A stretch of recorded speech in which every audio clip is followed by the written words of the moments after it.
Faith is believing in something you can't see, you can't feel, something that can't be proven. Then how do you know which is the right faith? I think that's a gut thing. I don't think about a right faith. I think about what resonates with me. I feel authentic. It brings me peace. I think there is no absolute truth in any religion. I think it's a matter of subjective experience. I kind of just trust my intuition, trust my gut. You just know. You just gotta follow it. You just gotta follow what you think is your faith. If faith is blind, then what makes one belief better or worse than any other? And if it's just a leap in the dark, why should any of us feel obligated to believe anything at all? My name is Shane Rosenthal. I was raised in a Jewish home, but became an atheist at a very young age. Later, as I began to question things, I ended up losing faith in my atheism and converted to Christianity. Since that time, I've never stopped asking questions, and I've spoken with authors and scholars from all over the world in order to explore the beliefs and ideas that shape our lives.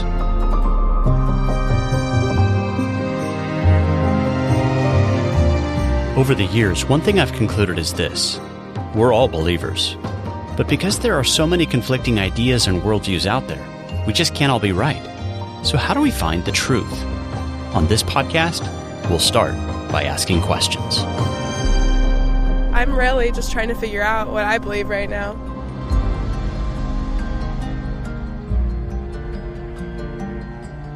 Hey there, welcome to another edition of the Humble Skeptic Podcast. I'm your host, Shane Rosenthal.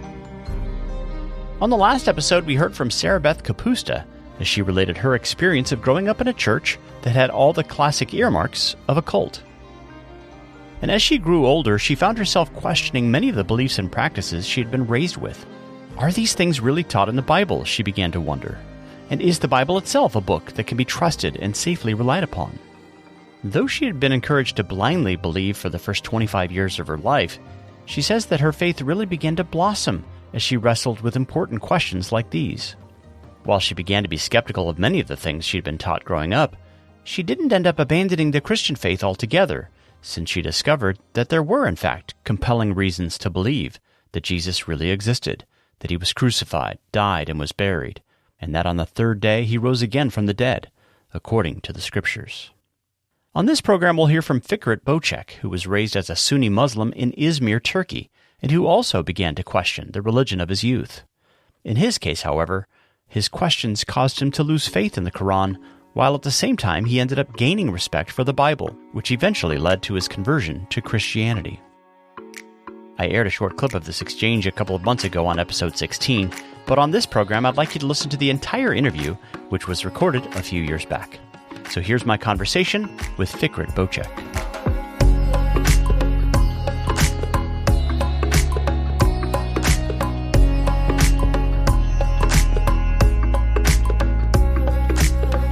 I grew up as a Muslim in Sunni Muslim branch. There are the Sunnis and the Shiites that are well known. Right. The main difference between the Sunni and the Shia is it's political, actually. But then later they developed their own traditions. So what percentage of Turks would you say are secularists? In Izmir, probably about 80% would say they're secularists. And more than 80% wouldn't go to any mosque. If you asked people if they're Muslims, almost everyone will say they're Muslims. Yeah. But if you ask me if they go to mosques regularly, like 5 times a day, not just Izmir, but all over Turkey, I would say 1% of the whole country. On Fridays, they're required to attend a mosque on Fridays, maybe about 10% of the whole country. Yeah. What percentage of Muslims from any of the 3 major traditions would you say are basically functionally literate in the Quran? Less than 1%. Wow. Among the Sunnis and among the Shiites. Not many people read, especially in Turkey. They don't understand Arabic. They don't read Arabic. And we speak Turkish. And imams discourage people reading the Quran in the Turkish language. Well, if you can't read it in Turkish and if you don't know Arabic, you're dependent on the stories you're hearing from your grandmothers or, from the imams. Yeah. So they're illiterate when it comes to Quran. It's hard to tell a Muslim that this is what the Quran says. And they say, no, the Quran cannot say it because this is how I believe. And that's not what the Quran would say. So they're happy in their ignorance. Interesting. Well, so tell our listeners who haven't yet had a chance to hear your story, how you converted to the Christian faith from your Muslim background. Yes, it all started with Charlton Heston. I saw Ben-Hur and started questioning whether Jesus was really crucified. Muslims don't believe that he died on the cross. Quran says that instead of Jesus, someone else was crucified in his place. I really like history, so I started looking at some books, encyclopedias. What I was looking for was whether crucifixion was historical, whether Jesus really died on the cross. Well, Encyclopedia Britannica said Jesus was crucified. And I thought, well, that encyclopedia is not an evangelistic book. It's not trying to proselytize me. I looked at some other books. Basically, everything was saying that Jesus was crucified except the Islamic sources. Some months later, I met a couple who were tourists in Istanbul. They were from America. And we started talking. We talked about different things, and we went to a cafe. And as we were talking, I saw a book in their backpack. It was the NIV Study Bible, and I started asking them questions about this. And I was under the impression that the Bible is just Matthew, Mark, Luke, and John. But I soon found out that it starts with Genesis. There is the section called the Old Testament and the New Testament. The first book I saw was Malachi, and I'm looking at it, and I went to the beginning thinking I will find Matthew, and it was Genesis. So I'm like, what is this? Is this really the Bible? Are you really Christians? So it started with this, and I asked them if they could summarize the book for me. And they talked about how God created heavens and the earth and man, and how we sinned against him and expelled from the garden. And then they brought me all the way to the cross. They told me, you were born a sinner, and this is what Christ came to do for you on the cross. So I started asking them questions about this cross. My questions were mainly on how he was crucified. Were there others? Was it just the Jews, or was it just the Christians that saw it? And they said that it was the Romans that crucified him. So it's the Roman records have it, Jewish records have it, and the Christian records have it. So he was killed in Jerusalem. And then they told me that he died, and he was buried, and then he was risen. It was something I had never heard before. I knew that the Greeks were celebrating Paschallia, the Easter. I didn't know what the celebration was for. So this couple, they were newlyweds, just traveling through Europe and ended up in Istanbul.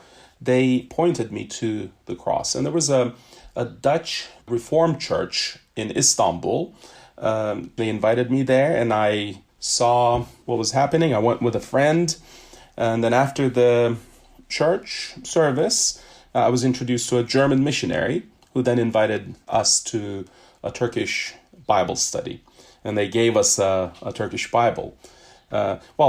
He gave me a Turkish New Testament, and he said, read this first, and then we'll give you the Bible with the Old Testament, because this is the reason why we Christians read the Old Testament. So I tried to understand this, and so I read the New Testament that week and went back with a lot of questions, and also trying to get that full Bible too. So let me ask you a question, because I had a similar background, a little bit ahead of you. This is 1988 for you, around 1985 for me, from a Jewish background. I, for a number of reasons, started reading the New Testament myself as well, and having never read it before, I thought it was fascinating, but I thought a lot of it was hard to believe. and I was perplexed by much that I read. What was your first experience reading the New Testament like?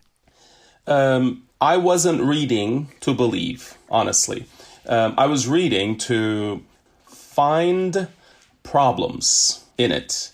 As I went through Matthew, Mark, Luke, and John, I think John was more effective for me. And then moving on to Acts, I started seeing how Christianity grew and spread from Turkey, literally. I mean, from Jerusalem coming to Turkey, and Paul keeps coming back. Yeah. And all these places, my backyard, all the names I recognize. And yeah, Izmir is basically Smyrna, one of the churches in Revelation. Yes.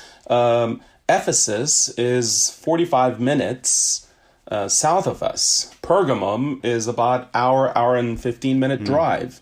All the 7 churches are around. And I was wondering why we didn't study these in high school, in our history classes. We did study ancient history, and then we moved on to the Islamic history, and then the Seljuks and the Ottomans and the modern era and Christianity. They don't go into that at all. So I was hoping to find some problems with the history, geography. I had read the Koran as a Muslim, and as I was reading the Koran, I was really interested in the vegetation, the rivers, the trees, and how long it would take from one city to another city on a camel or on foot. And, the Quran doesn't match. Today that it's about 1,000-kilometer distance, but they would say, and, they started traveling, and the next day they were there. You can't do that without an airplane or a car. Even with a car, it would be pretty hard. Or the Quran mentions that there's a river running through Mecca, or this type of tree, like olive trees. There are no olive trees ever grown in Mecca, or this vegetation and that vegetation. So, and I thought, well, that's unbelievable. After reading the Quran, before I read the Bible, I really lost respect for the Quran because of the geographical problems in it. But as I was reading the Bible, I just had a ruler. So I was looking at which ways would Jesus have walked. And it would be, this would be approximately about that much time. And this is believable with its mountains and the desert and, all the vegetation and the names. And they're there. I went to Israel several times and everything matches. So that's what I saw. But it took me some time. As a pastor here in Turkey, I haven't really seen anyone convert in a day or 2 or 5 or a week or a month. It always takes a year or 2. Yeah, you say that it took you a long time because you struggled with the idea of even calling yourself a Christian, because in Turkey, the idea of calling yourself a Christian is tantamount to calling yourself a traitor. Yes. A Turk cannot be a non-Muslim. You have to be a Muslim. If you become a Christian, you can't be a Turk. Even today, when I tell people that I'm a pastor of a church, and they ask me, so what nationality are you? I'm Turkish. They're shocked. What do you mean? Like, don't you have any other ethnicity? Interesting. No, I'm just Turkish. They can't get around it. So at that time, I was going through the same similar things.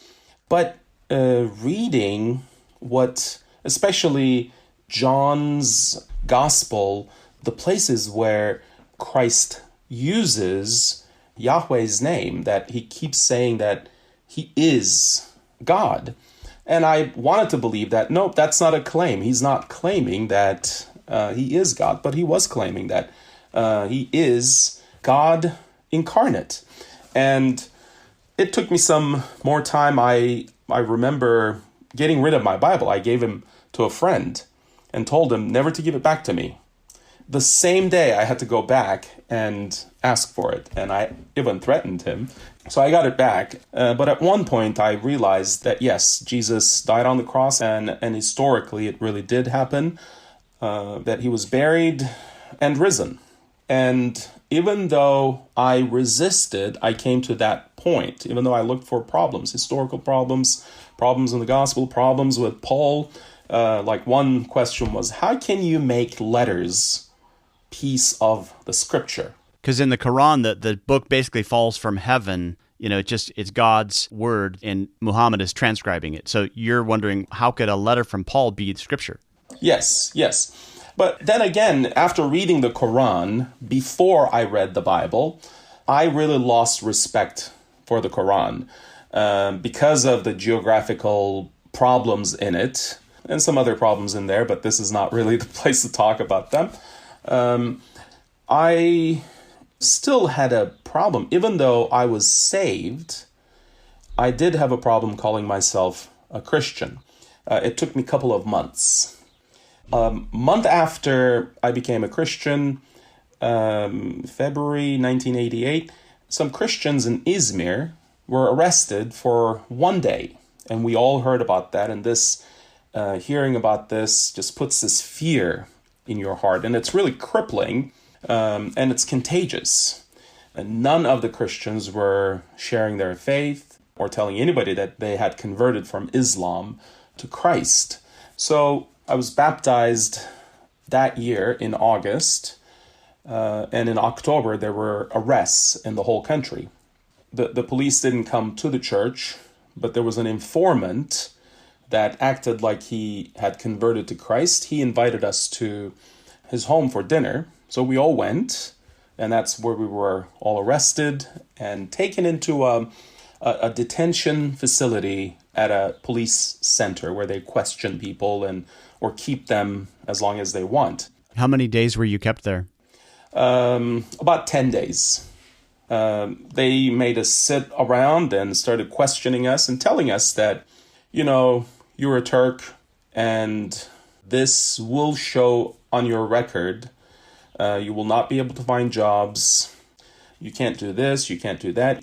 But if you state this statement of testimony, is what they call it, there is no God but Allah and Muhammad is his messenger, then you can walk out.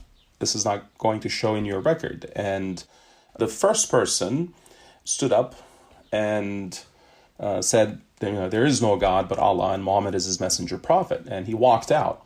The first person was the informant. And we didn't know it until after we were released. The second one was this brother who was leading the Bible studies. We were sure that he would not deny Christ. He stood up and he said the same thing and he walked out. And the third one was my friend. He was a big guy, and I thought he would, because he was a new believer, he would deny Christ, but he didn't. And they put him in a cell. Then it was my turn, and I thought, because of this fear I had, I would deny Christ. But somehow I felt his hand shutting my mouth and not letting me say a word. Literally, a hand was closing my mouth, and I even turned around and looked, and no one visible was shutting my mouth, but my mouth was shut. And I looked at this police officer. He was saying, if you don't know this prayer, repeat after me. So he was saying, there is no God but Allah. So I'm looking at him, and this fear that I had was fear of pain, fear of persecution, fear of my life, losing my life, or fear of future, what future will bring. But I realized that I am in God's hands. My future is in God's hands, and this fear shifted to a different kind of fear. So I knew what the fear of the Lord is, like real. He was right there. And as they were showing me my cell, I thought, well, God is carrying me to this cell. And there were beatings and torture. I won't get into it. But 10 days later, we were released. And that's something that it's like a seminary experience. I knew I wanted to serve him. And I knew that it wasn't the policeman that put me in there. I had to be there. I couldn't live like a Christian or a true Christian with this fear. So I learned what the fear of the Lord is and what Christians go through when there's intense pain in a place like that. So then we were released, and I wanted to tell everyone about what happened. Not what happened to me or the arrest or anything. Well, what happened? What happened to Christ, that he really died on the cross. So I wrote some things like short 1-2 page articles and invitations for my friends, for people I know, people I don't know. Yeah, you say during that period, as a result of your new freedom and having faced persecution, that now you ended up maybe being a little overzealous and to the point where you made some mistakes that you now regret. Can you go into that a little? What are some of the mistakes that you made at that early period?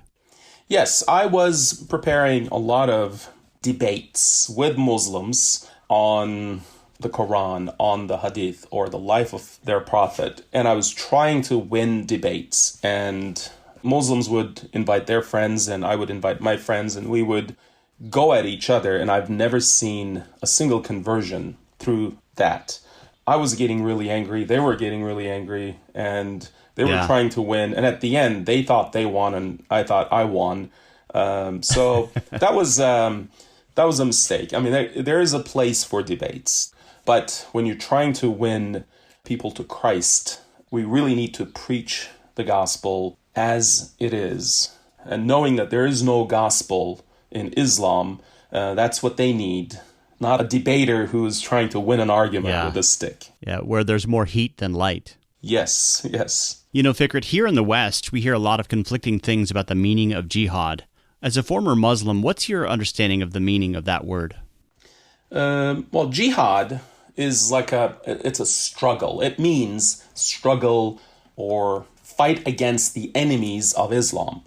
It's not an attempt to convert people to Islam by force. Rather, it's an attempt to expand and extend Islam until the whole world is under Islamic rule. So that is jihad. If you look at it this way, jihad is Islamic missions. Gotcha. Jihad is essentially a permanent state of either there's the friendly jihad or not so friendly jihad. It's essentially it can be a permanent state of hostility that Islam maintains against the rest of the world, against the rest of non-Muslims, with or without fighting for more sovereignty over more territory. So it's a duty, it's an obligation for every Muslim who call themselves devout Muslims. You know, it's a contrast between Christ with Muhammad. Christ said, "He who lives by the sword will die by the sword." But Muhammad said, "The sword is the key to heaven and hell." You know, Fikret, here in the States, we tend to think about religion as a private thing. But it sounds like the way you're describing jihad, it is private, but it's also global. That there's this mission work that does involve the sword and politics. Is that a good way to think about it? Yes. Islam as a whole is a creed. But if we see that as a religious creed, just a spiritual creed, we will be mistaken. Islam is more like a political creed with the goal to take over all the world physically and use jihad if necessary with the hostility side or with the friendly side and convert forcefully or not, convert all the world and change all political systems and make it according to Islam, basically. So it's a political movement. Yeah, and would you say that most secular Muslims don't really buy into the political side of that equation, but that the more one becomes invested in the Quran, the more one is likely to line up with that mission? Yes. Most secular Muslims, some of them want to be called Muslim. They don't read the Quran, and they don't raise their kids as Muslims, but as just regular secular non-religious citizens. Sometimes they come to our church, they're fed up with Islam or whatever they're seeing in the Islamic world or in Turkey, and they say they've decided to become Christians. So they think that we have something like, what the Muslims have.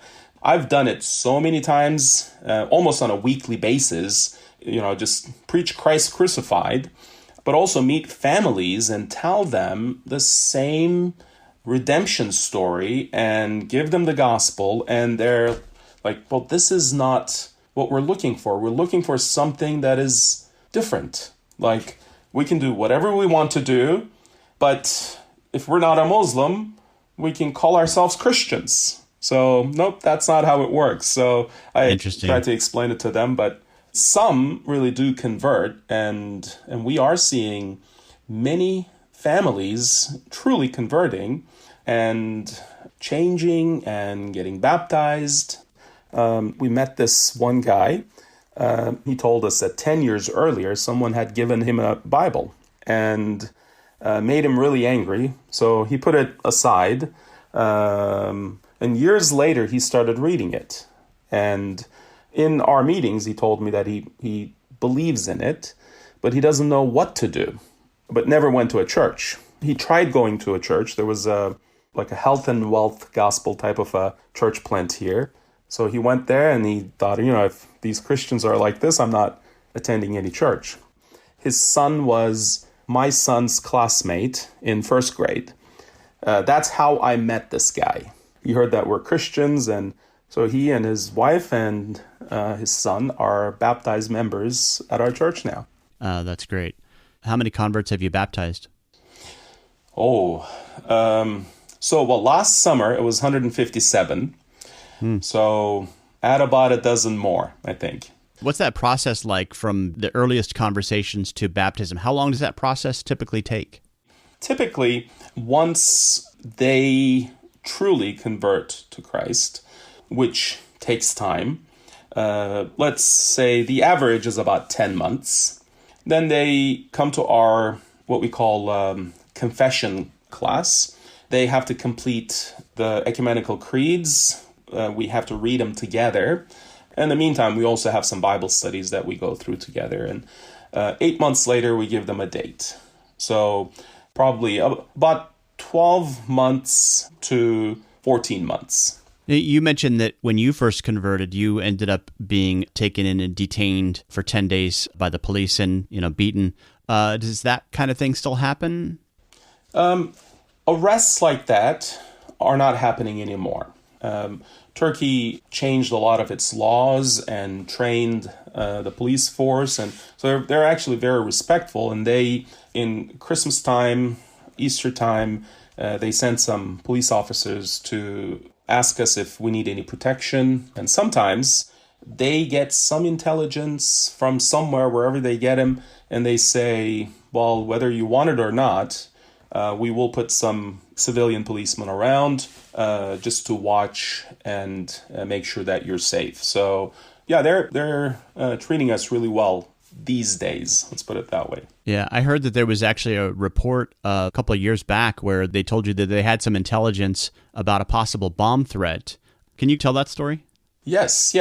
So I received a call from the police, and they said that they have intelligence that there are some ISIS terrorists in Izmir, and they're planning an attack on a church in our area. Well, there are Catholic churches, there's one Eastern Orthodox church, there's an Anglican church, there's our church, and several other churches around. So chances are it's probably not our church, because we're not really, we don't have a big building, and we're on a business center, we're on the 8th floor. So there were a lot of policemen waiting outside on the 4th floor, on the 6th floor. Well, nothing happened. But the next day, we saw in the news that 6 ISIS members were arrested very close to our church.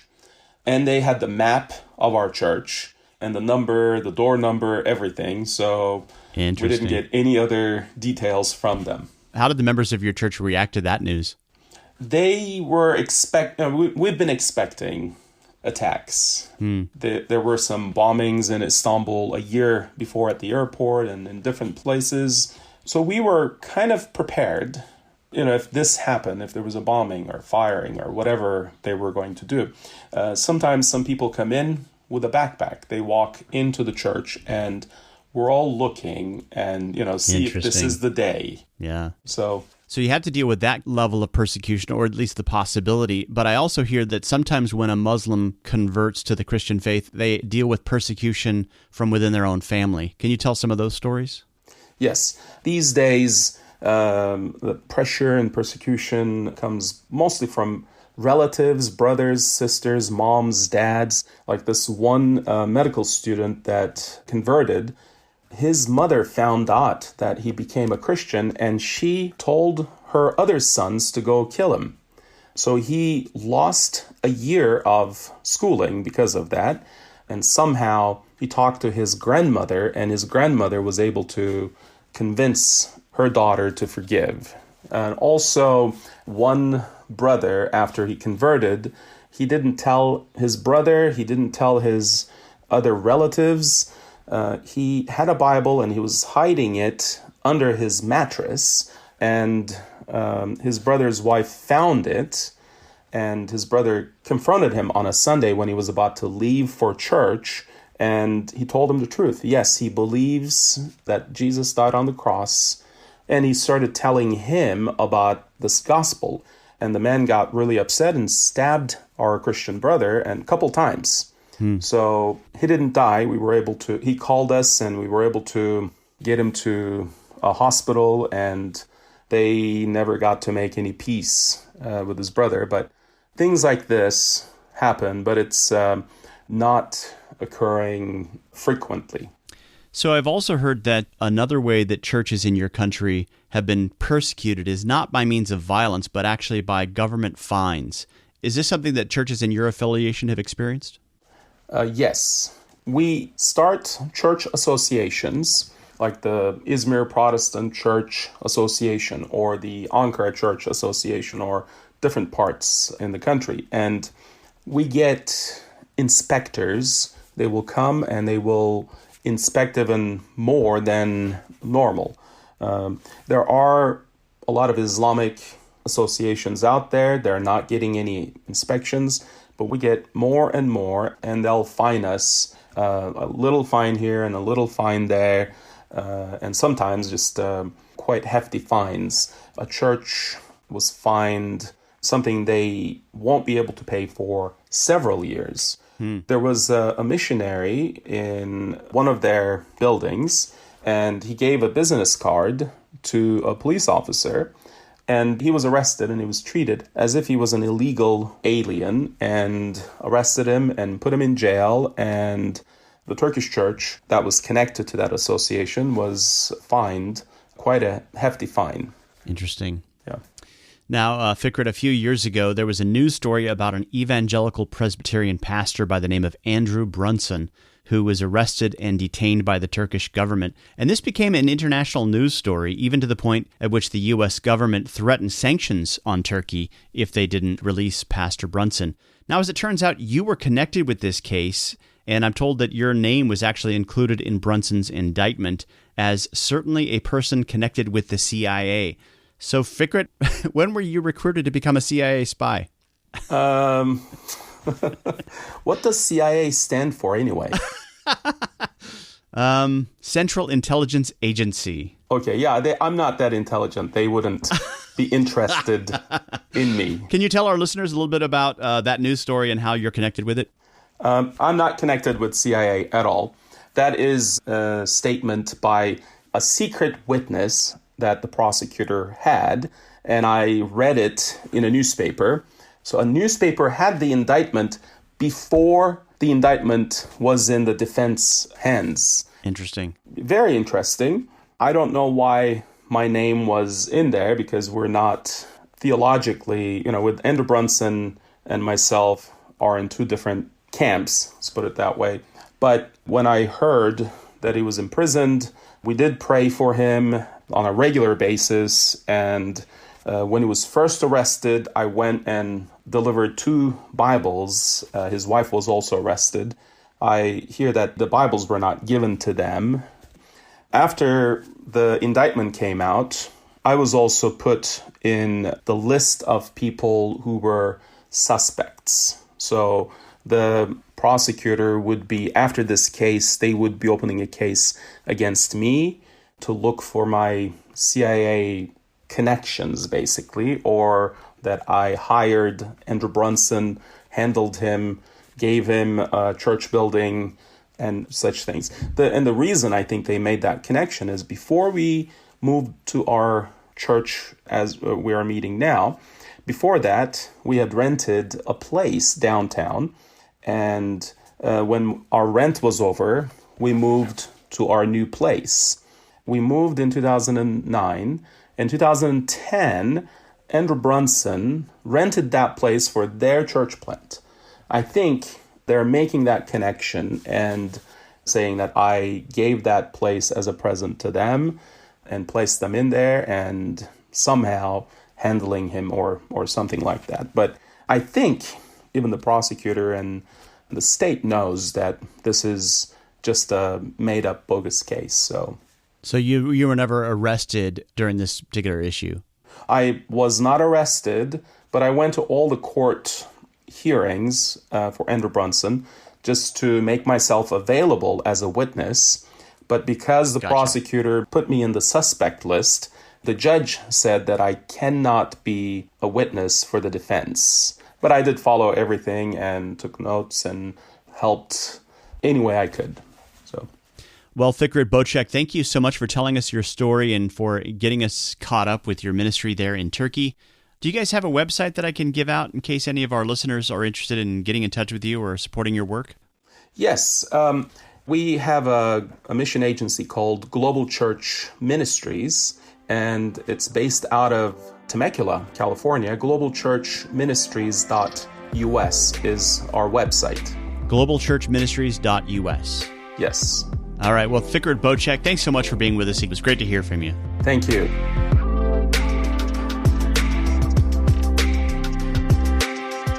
Folks, thanks for joining me for this edition of the Humble Skeptic Podcast. For more information about this program, simply head to humbleskeptic.com. That's humbleskeptic.com. If you'd like more information about Fikret Bocek, simply head to the show notes for this episode. And if you'd like to help support this podcast, we could really use your help. There's a document in the show notes that walks through many of our plans and goals, along with a variety of ways to give. The address, once again, is humbleskeptic.com, and we'll look forward to being with you again next time as we discuss the beliefs and ideas that shape our lives.